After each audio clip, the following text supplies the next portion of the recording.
종이의 집 공동경제구역은 넷플릭스 스페인 드라마 종이의 집의 리메이크작이다. 드라마의 시간적 배경은 2026년 9월 초, 공간적 배경은 공동경제구역과 한반도 통일조폐국 그리고 경기도 파주시다. 스페인판 종이의 집 원작의 교수는 1997년식 빨간색 세아트 이비자를 타고 나타나지만 리메이크판에서의 교수 유지태는 하얀색 제기어 XJ를 타는 것으로 그려진다. 원작의 강도다는 살바도르 달리 가면을 썼지만 리메이크판에서는 한국식 하회탈을 쓰고 있다. 원작에서 도쿄와 리우는 꽤 나이 차이가 나는 연상연하 커플이며 실제 배우들도 7살이나 차이가 나는데 리메이크판에서는 도쿄 역의 배우 전종서가 1994년생, 리우 역의 이현우가 1993년생으로 리우가 더 나이가 많다. 원작의 스페인은 강도가 좀 많고 공은이 널리 자행될 뿐이지 현실과 크게 다르지 않다. 하지만 리메이크판의 대한민국은 통일을 앞두고 있는 상황으로 경제 통합을 준비하는 시대상 그로 인한 여러 사회 문제들이 심화된 남북의 국경지대가 배경이다. 원작은 스페인 마드리드를 구체적인 무대로 삼으며 실제 마드리드 시내와 지하철이 등장해 현실감을 높인다. 리메이크판도 화폐를 훔친다는 설정과 그 화폐를 훔치기 위해 조폐국을 타겟으로 삼는 건 동일하지만 공동경제구역이라는 가상의 통일시범 지구를 배경으로 한다. 원작에서는 베를린이 형, 교수가 동생이지만 리메이크에서는 교수가 형, 베를린이 동생이다.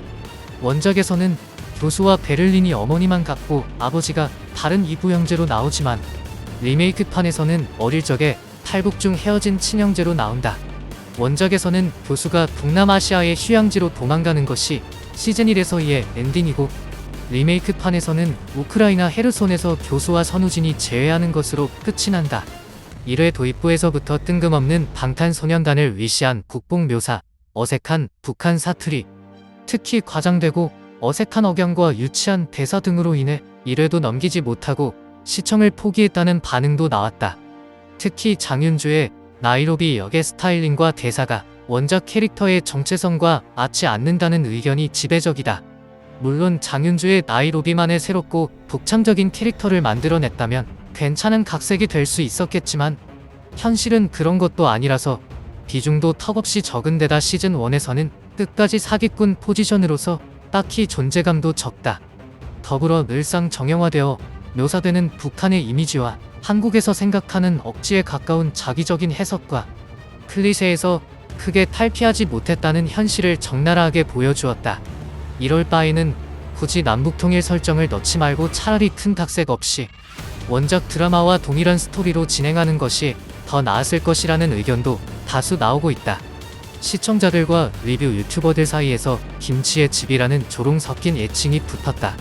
남북통일 전 혼란기를 세계관으로 한다는 점에 대해서는 엇갈린 반응이 보인다. 한국 리메이크 버전 일랑과 비슷한 세계관의 로컬라이징이다. 예고편에 지나간 장면으로는 현실에 없는 10만원 권이 등장한다. 도안 인물은 유관순 열사다. 본편에는 신사임당 대신 안중근 의사가 들어간 5만원 권도 등장한다. 작중 배경이 2026년이지만 청와대 국민청원이 언급된다.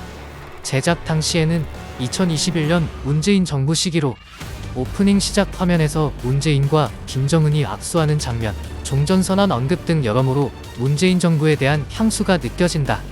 평가 사이트의 평점이 매우 낮다. 또한 리뷰 유튜버와 해외 시청자들의 평가도 비판 일색이다. 결론적으로 언론 플레이로 가려져서 그렇지 흥행 실패작이라고 할 수 있다.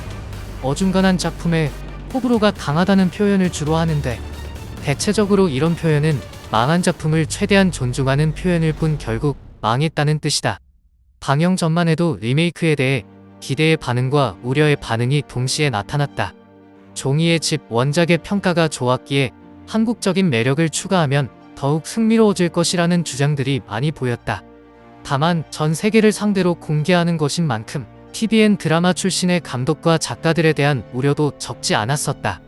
불호가 가장 강한 부분은 원작의 스토리라인을 그대로 가져왔다는 것이다. 하이스트 장르에서 가장 중요한 것 중 하나가 뒤통수를 때리는 반전이다 보니 워낙 유명하고 대중적인 원작을 본 사람들은 반전 요소를 다 아는 상황이니 재미가 떨어질 수밖에 없다. 그럼에도 하회탈, 나전 7기 장식문, 사물놀이, 배경음악 등의 미술 요소들은 작품의 몰입을 크게 해치지 않으면서 한국적인 멋을 살렸다는 호평이 많다. 12월 9일에 공개된 파트 2에서는 파트 1에서의 호평들을 이식했는지 어느 정도 개선된 모습을 보여줬다. 원작의 스토리를 그대로 따라간다는 비판을 벗어나기 위해 원작과 다른 내용을 중간중간에 추가한 모습이 보인다. 그러나 여전히 어색한 연출은 그대로이며 전체적으로 원작의 스토리를 따라간다는 점은 변화가 없다. 결말에서는 대놓고 후속 파트를 예고하는 듯한 연출을 선보였는데 만약 후속 파트가 나온다고 해도 이상의 비판점들을 수용하지 않는 이상 흥행은 힘들어 보인다. 스토리상 극소수의 반전씬을 제외한 대부분의 전개에는 굳이 이것이 필요한가? 나는 꼬리표가 붙는다. 즉, 개연성이 상당 부분 결여된 장면들이 많다. 각본에 무려 3명의 각본가가 참여했는데 드라마의 결과가 좋지 않다 보니 그들의 망한 전작까지 소환당해 까이는 중이다.